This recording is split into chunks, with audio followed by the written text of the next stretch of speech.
Hello guys, this is me Rahul Mochini watching thunder sea. सो आज की वीडियो में हम बात करने वाले डिग साइड के और इंजन साइड के बारे में।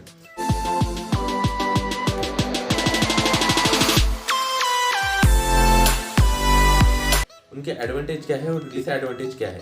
तो मेरे एक सब्सक्राइबर ने मुझे कमेंट की हुई थी कि आप डिग साइड के और इंजन साइड के बारे में उनके एडवांटेज और डिसएडवांटेज बताओ। तो मैं आज आपका एक व्यू क्लियर कर दूंगा कि आपको किस साइड में जाना चाहिए। वो आप पे डिपेंड करेगा, आपके फैशन के ऊपर डिपेंड करेगा, बट मैं आपको बस एक क्लियर व्यू कर दूंगा और आपने चूज करना है आपको किस किस जगह जाना है। तो बात करते हैं इंजन साइड की। तो इंजन साइड में आपकी सबसे बड़ी रैंक होगी चीफ इंजीनियर। और हम बात करते हैं डेक साइड की। तो डेक साइड में आप होगे मास्टर।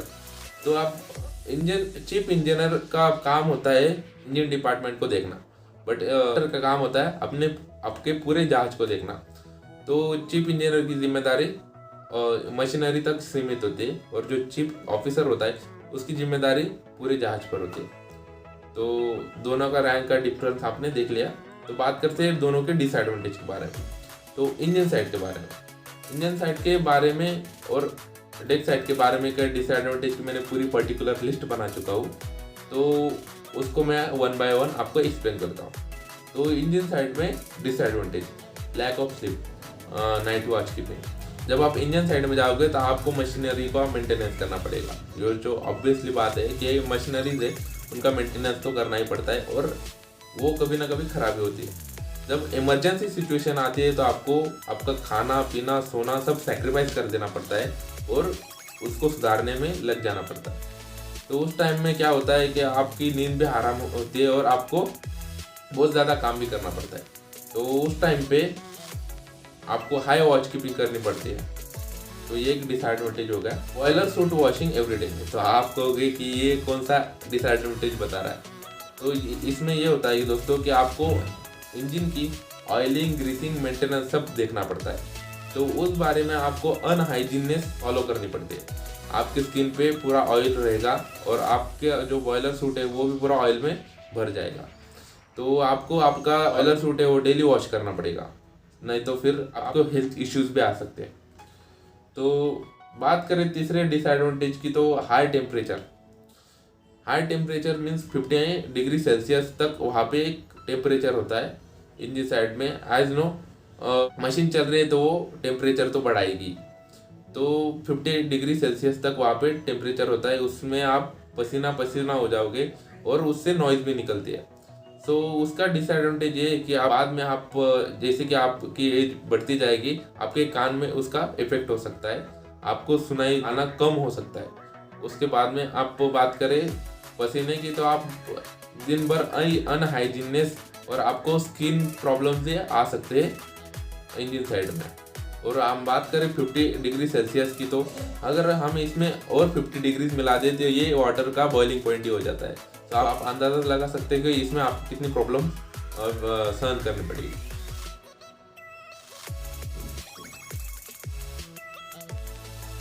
कितनी प्रॉब्लम्स आपको सहनी पड़ेगी। तो बात करते हैं लिमिटेड रिसोर्सेज, लाइक रूम में बंद रहना और धूप ना लगना। तो लिमिटेड रिसोर्सेज लाइक धूप ना लगना, ताज़ी हवा ना लगना और वही पर्टिकुलर रूम में बंद रहना। इससे क्या होता है दोस्तों कि एक अपने माइंड में भी रिफ्रेशनेस नहीं रहती है और आपको हेल्थ इश्यूज भी आते हैं। बंदा एक ही रूम में रह रहे के ओवर थिंकिंग भी करने लग जाता है, उसके बाद में इतना टेम्परेचर भी होता है और उसके बाद में लास्टली नॉइज भी होता है। तो इन सारी चीज़ों से बंदा इरिटेट भी हो जाता है। और उनकी बात करें ड्यूटी आवर्स की, उनके ड्यूटी आवर्स सुबह के 8 बजे से लेके 5 बजे तक की ड्यूटी होती है। और बात करें इमरजेंसी सिचुएशन की, तो जब वो इमरजेंसी सिचुएशन में काम करते हैं तो मैंने बोला आपको कि उनको खाना पीना सोना सब छोड़ देना पड़ता है और शिप के इंजन के मेंटेनेंस में लग जाना पड़ता है, क्योंकि विदाउट इंजन शिप तो चल नहीं सकती। तो फिर उनको इमरजेंसी वो काम करना ही पड़ता है। हम बात करें अगर डेक साइड के डिसएडवांटेज के, आपको वॉच कीपिंग बहुत ज़्यादा करनी पड़ेगी इंजन साइड के मुकाबले। लाइक एक गैंगवे वॉच होगी, एंकरिंग वॉच होगी, ब्रिज वॉच होगी, ये आपको बहुत ज़्यादा करनी पड़ती है। इससे क्या होता है दोस्तों, आपकी जो स्लीप साइकिल है वो कम हो जाती है वॉच कीपिंग की वजह से आपको सोने को बहुत कम मिलेगा और आपको काम भी बहुत ज़्यादा करना पड़ेगा। हालांकि काम मीन्स आपको वॉच कीपिंग ही करनी है, आपको जगह रहना है, बट इससे भी अपने माइंड पे बहुत बड़ा इफेक्ट पड़ता है दोस्तों। बात करें ऑपरेशंस की, पोर्ट साइड ऑपरेशन आपको बहुत ज़्यादा करने पड़ते हैं।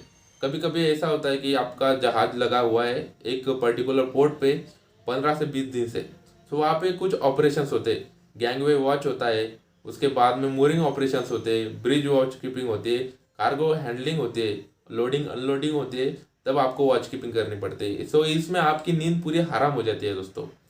आपको पर्टिकुलर काम पे आपको फोकस रहना पड़ता है और हर एक काम आपको सोच संभाल के करना पड़ता है। कार्गो अनलोडिंग होने के बाद में आपको कार्गो होल्ड भी साफ करना पड़ता है।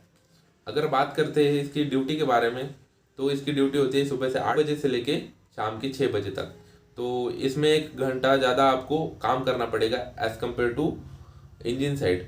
इंजन साइड में आप 8 बजे से 5 बजे तक काम कर रहे थे, अब डेक साइड में 8 बजे से 6 बजे तक आप काम करोगे। तो ये हो गए disadvantage of engine side and deck side. दोनों का देखें तो आपको दोनों में काम ही करना है और आपको दोनों में वॉच ही करना है।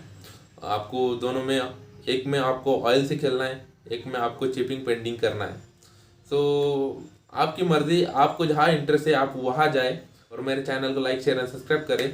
और मैंने ऐसे व्यूअर्स देखे वो चैनल को देखते तो है बट उसे सब्सक्राइब नहीं करते। Kindly subscribe to my channel. मैं आगे भी ऐसे आपको कंटेंट लाता रहूँगा। Thank you.